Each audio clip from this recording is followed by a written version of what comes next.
So hello guys, in today's video we are going to see why DBMS and what is the need. So in the previous video we have discussed that whenever we need to use like we were using file system, and if there are lot of data like thousand lakhs of data in the file system, then it is difficult to manage by ourselves. That's why we needed that we have to put it into a database. So a DBMS is needed to efficiently store, organize, secure and retrieve large volume of data while preserving duplicacy, inconsistency and unauthorized access. Which means like if you are storing our data into this particular database, so the software, the function of the software will not only to like store, update or delete the data, also to like provide authentication and security. Because if you are logging into the database, and what if someone else also try to log in, then there should be a method that user can verify himself or whoever is logging into this particular application. So that's why the security purpose and this particular thing are important. So key reason for using DBMS: reduce data redundancy. Like there are multiple records in the database which becomes which is like copy of same thing. So in that particular case, reduce data redundancy, as you can see here, centralized data storage to eliminate duplicate files. जितने भी duplicate file है वो सारा को ये क्या करेगा, मतलब चेक करेगा, और लाइक जब हम लोग इंसर्ट भी कर रहे होंगे तो वो चीज़ शो करेगा कि ये चीज़ पहले से है डेटाबेस में. Data consistency ensure update made in one place reflect instantly across related record. यानी कि एक बार अगर वो डेटाबेस में अपडेट हो गया तो वो इंस्टेंटली हर जगह पे रिफ्लेक्ट करेगा. Enhance security, as I discussed, like there should be a login process and different rules, like to only authorized user can see the sensitive data. Also multi user access, same thing like जो security में हुआ कि हम लोग user को database में security डाल रहे हैं ताकि कोई अनऑथराइज लॉगिन नहीं हो. तो अब हम लोग तो शेयर भी तो कर सकते हैं डेटाबेस को. लेट्स सपोज मैंने डेटाबेस बनाया है, बट मैं चाहता हूँ कि मेरा एक फ्रेंड या फिर और डेवलपर है वो भी इस डेटा को एक्सेस करता है. तो मैं क्या करूँगा, उन लोगों के पास भी एक्सेस को शेयर कर दूंगा, और उन लोग के पास भी अपना रोल और लॉगिन आईडी वगैरह रहेगा, तो वो लोग लॉगिन कर सकते हैं. दूसरा चीज़ यहाँ पे क्या आता है, बैकअप एंड रिकवरी. अब फाइल एक्सेस में तो वैसा कुछ खास बैकअप एंड रिकवरी के लिए ऑप्शन नहीं था, बट DBMS प्रोवाइड करता है बैकअप और recovery option. Automatically handle data restoration after system crash और पावर फेलियर. अगर लेट्स सपोज कभी लाइक पावर फेलियर हो गया, सिस्टम क्रैश हो गया, तो डेटाबेस हम लोग को एक्स्ट्रा फीचर्स प्रोवाइड करता है कि हम लोग उस डेटा को इंस्टेंटली बैकअप एंड रिकवर कर पाएँ. एडवांटेजेस क्या क्या हैं डेटाबेस को यूज़ करने का. So let's duplicate data as like these are the same point, exactly the same, only like wording difference, or you can say both the same. Like there should be less duplicate data, better consistency, strong security mechanism, easy sharing so that multiple people can look and use the data. Backup and recovery के methods अच्छे होने चाहिए, और like हमें ease provide करता है. Data integrity, follow strict rule so that data stage correct, clean and accurate. अब हम लोग को डेटा को कंसिस्टेंट अगर बनाना है कि हर जगह वो चीज़ अपडेट हो और कहीं पे कुछ गलत नहीं हो, तो हम लोग क्या करते हैं कि डेटाबेस में जब डेटा को इंसर्ट करते होते हैं उसी टाइम पे हम लोग क्या करते हैं कि कुछ कुछ रूल बना देते हैं, ताकि हम लोग का डेटा हमेशा क्या रहे, हमेशा करेक्ट रहे, क्लीन रहे और एक्यूरेट रहे. सो ये था इसका एडवांटेजेस. डिसएडवांटेजेस क्या क्या है कि एक्सपेंसेस. अब DBMS नॉर्मली हम लोग को फ्री में थोड़ी मिलेगा, हम लोग को उसके लिए कुछ सॉफ्टवेयर को परचेज़ करना होगा या डाउनलोड करना होगा, इंस्टॉल करना होगा. तो उसके लिए हम लोग के पास एक सिस्टम चाहिए होगा. जैसे हम लोग के पास लैपटॉप है तो उतना पता नहीं चल रहा, बट अगर किसी कंपनी या उसके बारे में बात किया जाए तो वहाँ पे कंप्यूटर तो चाहिए होगा. फिर तो सेम चीज़ है कि पावरफुल सर्वर. अगर हाँ डेटाबेस भी अगर लेट्स सपोज बहुत ही बड़ा डेटाबेस है, मिलियन ट्रिलियंस ऑफ डेटा है, तब उसके लिए हमारा नॉर्मल कंप्यूटर काम नहीं कर पाएगा. उसके लिए हमें फिर और पावरफुल कंप्यूटर या सर्वर हम लोग को चाहिए होगा.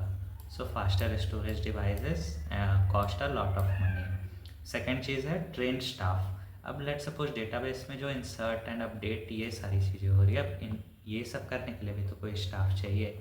तो हम लोग क्या करते हैं कि एसक्यूएल का यूज़ करते हैं डेटाबेस में इंसर्ट एंड एवरीथिंग। तो वो सारा किसी आदमी को ट्रेन एक्सपर्ट आदमी होना चाहिए ताकि वो एफिशिएंटली सारा काम कर पाए। फिर large space DBMS needs a lot of memory. DBMS क्या करता है, लॉट ऑफ मेमोरी यूज़ करता है बिकॉज वो चीज़ आपको क्या कर रहा है, ईज में प्रोवाइड भी कर रहा है, रीस्टोर का भी ऑप्शन दे रहा है, बैकअप का, मेटा डेटा, लॉग एंड हर चीज़ वो अगर कंटेन कर रहा है तो ऑब्वियस सा बात है कि उसका स्पेस ज़्यादा लगेगा। उसके बाद आता है डिफ़िकल्ट डिज़ाइन। अब हम लोग को क्या करते हैं कि फाइल सिस्टम में तो नॉर्मली है, बट हम लोग जब डेटाबेस में उस डेटा को डाल रहे हैं तो हम लोग क्या करते हैं कि उसको एक्यूरेट और भी ज़्यादा एफिशिएंटली रखने के लिए हम उसको डिफरेंट चीज़ों में तोड़ देते हैं। जैसे कि फॉर एग्जांपल अगर कॉलेज का डेटा है तो कॉलेज में क्या होता है, स्टूडेंट का नेम, रोल नंबर, कोर्स, फिर कोर्स टीचर, फिर let's suppose course title and अलग अलग चीज़। तो हम लोग क्या करते हैं कि इन सब चीज़ों को तोड़ देते हैं। तब वो तोड़ने के लिए लॉजिक होना चाहिए कि स्टूडेंट का data let's suppose student ID और नेम यहाँ पे अलग टेबल में कर दिया। फिर क्या किया कि टीचर का आईडी और टीचर क्या पढ़ाता है वो अलग कर दिए। फिर ये क्या है, कोर्स आईडी और कोर्स टाइटल, ये सबको अलग कर दिया और फिर इन दोनों के बीच में कनेक्शन कर देंगे जिसको रिलेशनशिप बोलते हैं। तो ये सब चीज़ के लिए लॉजिक होना चाहिए कि डिफ़िकल्ट करने में डिज़ाइन लगेगा। फिर है फ्रीक्वेंट अपडेट। अब सॉफ्टवेयर है तो उसमें रेगुलर अपडेट भी होना चाहिए ताकि कुछ भी सिक्योरिटी और सारी चीज़ें अपडेटेड रहे। सिंगल पॉइंट ऑफ फेलियर इसमें कॉन्सेप्ट आ जाता है कि लेट सपोज हमने सारा चीज़ एक ही डेटाबेस में लेट सपोज डाल दिया है, तो अगर ये डेटाबेस किसी दिन लेट सपोज काम करना बंद कर दिया, इसमें कुछ दिक्कत आ जाए, तो ये एक सिंगल ही पॉइंट है हमारे पास डेटा को एक्सेस करने का। अगर यही फेल हो गया तो हम लोग का फिर कुछ वर्क ही नहीं करेगा। तो सिंगल पॉइंट ऑफ फेलियर ये कहता है। Slower for simpler task. अब लेट सपोज मेरे पास 5-6 ही स्टूडेंट का डेटा रखना है। अब उसके लिए हम लोग को DBMS एंड ये सारा चीज़ को अगर कन्फिगर कर रहे हैं तो ये फिर इनएफिशिएंट टास्क है कि आप छोटे चीज़ के लिए एक उतना बड़ा वो कर रहे हो। तो ये था इसका डिसएडवांटेजेस। फिर है एप्लीकेशन की इसको यूज़ कहाँ कहाँ करते हैं, तो banking, e-commerce, health care, education, travel, ticket, social media, हर जगह इसका यूज़ है। एजुकेशन का एग्जांपल सामने यहाँ पे मैंने डाला है कि स्टूडेंट का डेटा है, बैंकिंग में यूज़र का डेटा रहेगा कि account number, account name etcetera. तो मल्टीपल एप्लीकेशन है इसके। अब बात करते हैं कि इसका टाइप क्या क्या है DBMS का। सो पहला टाइप क्या है, रिलेशनल डेटाबेस। जैसे मैंने यहाँ पे बताया कि डिफरेंट टेबल क्या हो रहा है, एक दूसरे से रिलेट कर रहा है और एक रिलेशन बना रहा है कि स्टूडेंट टेबल जो है ST स्टूडेंट, फिर ये है लेट सपोज टीचर एंड ये है लेट सपोज कोर्स। तो इन दोनों के बीच में क्या है, रिलेशन बन रहा है। तो इसी को बोलते हैं कि एक सिंगल टेबल की जगह एक रिलेशनल डेटाबेस रहे, यानी कि टेबल्स के बीच में रिलेशंस हो। तो ये होता है हमारा relational database. Store data in table with rows and column, uses keys to link tables. तो अब कीज का कॉन्सेप्ट अगर आपको पता है तो ठीक है, ये जो कनेक्शन होता है ये यूजिंग कीज ही होता है। सो ये चीज़ आगे हम देखने वाले हैं कि की कैसे हम लोग का टेबल एक दूसरे टेबल को लिंक करता है। अब बात करते हैं कि रिलेशनल DBMS में और क्या क्या होता है। कि it uses SQL for query. हम लोग को रिलेशनल डेटाबेस को यूज़ करने के लिए क्वेरी लिखना पड़ता है। क्वेरीज भी हम लोग आगे चल के देखेंगे क्या होता है। तो रिलेशनल डेटाबेस का एग्जांपल क्या क्या हो सकता है जो सपोर्ट करता है, MySQL, Postgres, Oracle database. And ये उसका एग्जांपल है कि मतलब समझने के लिए कि कुछ ऐसा टाइप का होता है और भी मल्टीपल टेबल रहेगा। उसके बाद यहाँ पे NoSQL DBMS handle large unorganize flexible data, do not use traditional table. NoSQL DBMS, अब इसमें क्या होता है कि हमारे पास अब हर टाइम थोड़ी है कि हमारे पास ऑर्गेनाइज डेटा हो, हर चीज़ हम लोग टेबल और रो में ही डाल सकते हैं।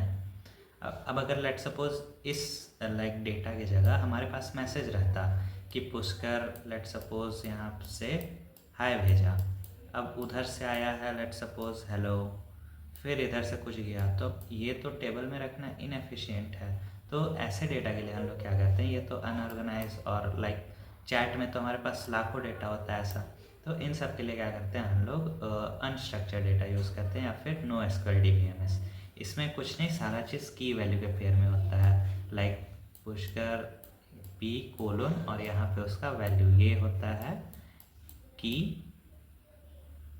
और ये होता है आपका वैल्यू।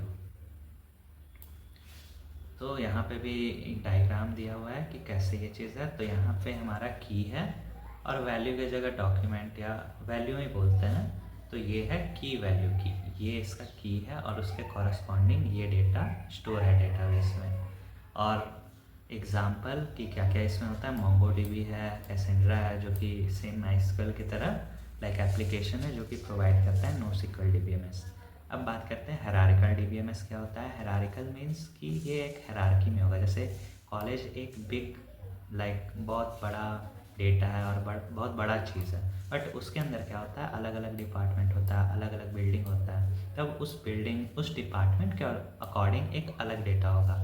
डिपार्टमेंट में क्या क्या होता है, स्टूडेंट होता है, टीचर होता है। अब स्टूडेंट का भी स्टूडेंट आईडी होता है, तो स्टूडेंट डिपार्टमेंट होता है। तो ये सब मिला के एक टेबल बना। फिर ये टीचर का भी एक टेबल बना कि इंस्ट्रक्टर है, लैब इंस्ट्रक्टर है, ये सारा चीज़ का एक अलग टेबल। फिर ये पूरा कंबाइन करके ये पूरा डिपार्टमेंट बना। फिर ये बिल्डिंग का कोई अलग से बना होगा, building number, building name, location. फिर ये दोनों को पूरा कंबाइन करके कॉलेज बना। तो ये क्या हुआ हमारा हिरार्किकल फॉर्म में कि कॉलेज में पहले गए। अब कॉलेज में लोगों को क्या कौन सा डेटा चाहिए, डिपार्टमेंट का, तो डिपार्टमेंट में गया। फिर उसमें डिपार्टमेंट में किसका, स्टूडेंट का, टीचर का, किसका। उसके बाद फिर जाकर हम लोगों को डेटा को एक्सेस करना होता है। तो सेम चीज़ यहाँ पे ट्री के फॉर्म में रहता है। Setup data in tree like parent child से each child has only one child.